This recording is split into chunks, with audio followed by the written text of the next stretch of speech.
Hello listeners, আজ আপনারা শুনছেন ভূত.com। আমি ভূত.com টিমের আরজি তাসিন শিকদার বলছি। আজ একটি ঘটনা উপস্থাপন করবে আমাদের একটি টিমের সদস্য মেম্বার। এই ঘটনাটিতে আজ আমরা সরাসরি চলে যাচ্ছি। তো তাসিন ভাই, ঘটনাটি এমন ছিল। তো ঘটনাটি যেভাবে লেখা আছে আমি অবভিয়াসলি সেভাবেই পড়তেছি। ঘটনাটি পাঠাইছেন নাইম হাসান ভাইয়া। তিনি ময়মনসিংহের ত্রিশাল উপজেলার সাউনিবা গ্রামের বাসিন্দা। গ্রামের বাজারে তার ছোট্ট একটি মুদি দোকান আছে। এলাকায় তাকে সবাই চিনে, চুপচাপ স্বভাবের মানুষ। তিনি বহুদিন দ্বিধায় ছিলেন ঘটনাটি বলবেন কি না, কারণ এই গাছকে কেন্দ্র করে গ্রামে আগে থেকে নানা ধারণা প্রচলিত আছে। কেউ সরাসরি কিছু বলেও না, কিন্তু অমাবস্যা এলে সন্ধ্যার পর এই দিকটা এড়িয়ে চলে। লালসার মাজারের পাশের সেই বটগাছটি আনুমানিক 2 থেকে 300 বছরের পুরনো বলে ধরা হয়।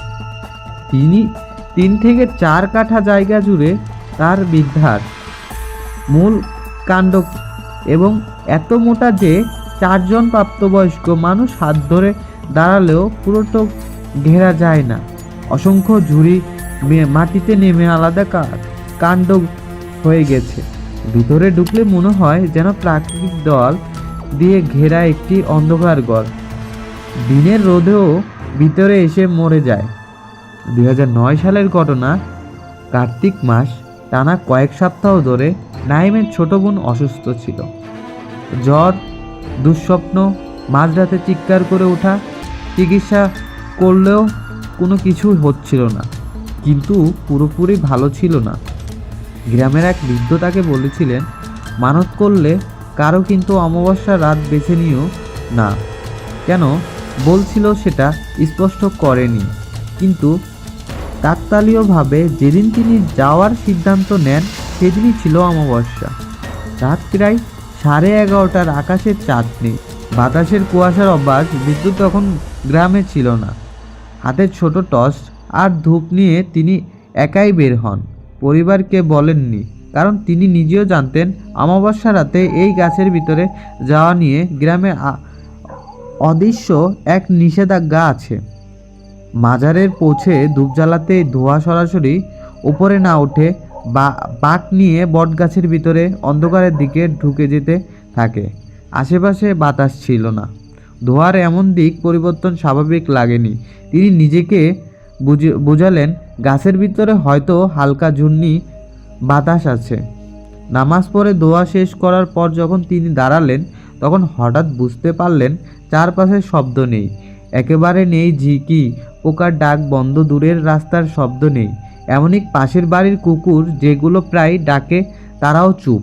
এ ধরনের নীরবতা সাধারণত নীরবতা না, এটা চাপা নীরবতা, যেন শব্দগুলোকে কেউ চেপে ধরে আছে। তিনি টর্চ জ্বালিয়ে গাছের ভিতরে একবার তাকালেন। আলো পড়তেই দেখলেন মাঝখানের অংশ অস্বাভাবিকভাবে কালো। আলো গিয়ে যেন গিলে ফেলছে অন্ধকার।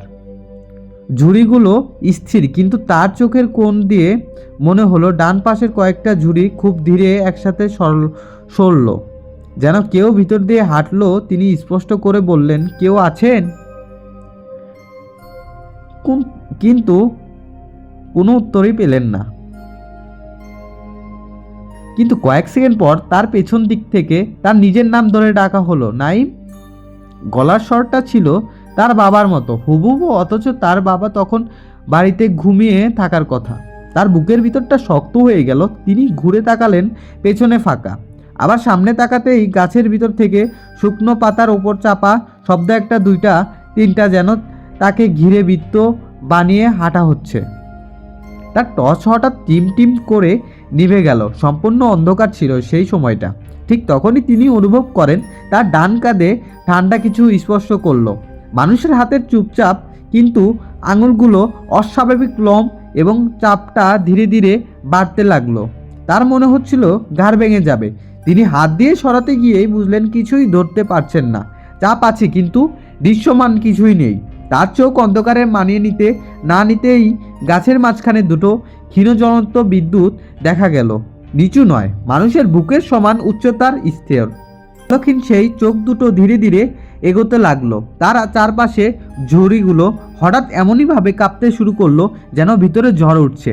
অথচ পরের দিন গ্রামবাসীরা বলছিল সেদিন রাত ছিল একদম শান্ত, একটু বাতাসও ছিল না। তিনি পিছুতেই গিরে পড়ে যান। মাটিতে পড়তেই অনুভব করেন তার হাতের নিচে থাকা শেকড়গুলো নড়ছে, শিকড়ের মতো শক্ত কিন্তু সম্পন্ন আছে, যেন ভিতরে কিছু শ্বাস নিচ্ছে। তার সামনে তখন পরিষ্কার দৃশ্য, গাছের কাণ্ডের ফাঁপা অংশ থেকে অর্ধেক বের হওয়ার এক অবয়ব, মুখের ছায়া, ফাটা ছেলের রেখা, ভিতর কালো গরম এবং দুটো চোখ জলজল করছে। অবয়বটা পুরো মানুষ না, পুরো গাছেও না, শেকড়দের মতো অংশ নড়ছে কিন্তু পায়ের শব্দ নেই। এখন গাইস আমি এই গল্পটা পাস করে দিচ্ছি তাসিন সিকদারের কাছে এবং সে বলতে চাচ্ছে এবং কি সে বলবে। তাহলে আমরা পরবর্তী কাহিনী চলে যাচ্ছি।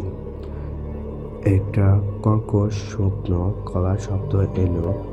তিনি চিৎকার করতে চাইলেন, গলা দিয়ে শব্দ বের হলো না। বুকের ওপর বরফের মতো ঠান্ডা বাতাসের চাপ অনুভব করলেন। মনে হচ্ছে কেউ তার বুকের ভেতর থেকে শ্বাস টেনে নিচ্ছে। এরপর তিনি আর কিছু মনে করতে পারলেন না। ভোরের দিকে পাশের বাড়ির দুজন তাকে গাছের বাইরে অচেতন অবস্থায় পড়ে থাকতে দেখেন। শরীর ঠান্ডা, ঠোঁট নীলছে, ডান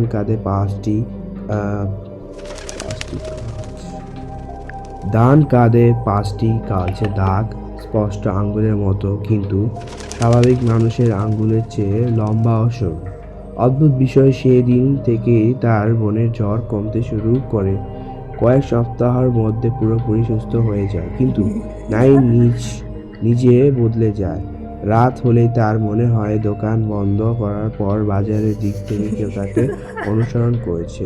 শুকনো পাতার ওপর চাপ শব্দ, কখনো কখনো বাড়ি টিনের দরজা হালকা টোকা টক টক, আর খুব নিচ সুরে তার নাম হয়ে যায়। 2 মাস পর অমাবস্যার রাতে গ্রামের আরেকজন যুবক সাহস করে বন্ধু বান্ধব নিয়ে বটগাছের ভেতরে ঢুকছিল। তার নাকি সাহস হাসাহাসি করছিল। ভোরের আগে একজনকে অজ্ঞান অবস্থায় পাওয়া যায়। সে সুস্থ হওয়ার পর থেকে স্বাভাবিক কথা বলে না, শুধু বলে চোখ গাছের ভেতর, চোখ গ্রামের প্রকাশ্য কেউ কিছু স্বীকার করে না। কিন্তু অমাবস্যা রাতে লালসার মাজারের দিকটা ফাঁকা থাকে, এমনকি পথচারীরাও ঘুর পথে যায়। নাহিদ হাসান আজও বাজারের দোকান চালান। দিনের বেলা তিনি স্বাভাবিক, কিন্তু অমাবস্যা এলে সূর্য ডোবার আগেই দোকান বন্ধ করেন।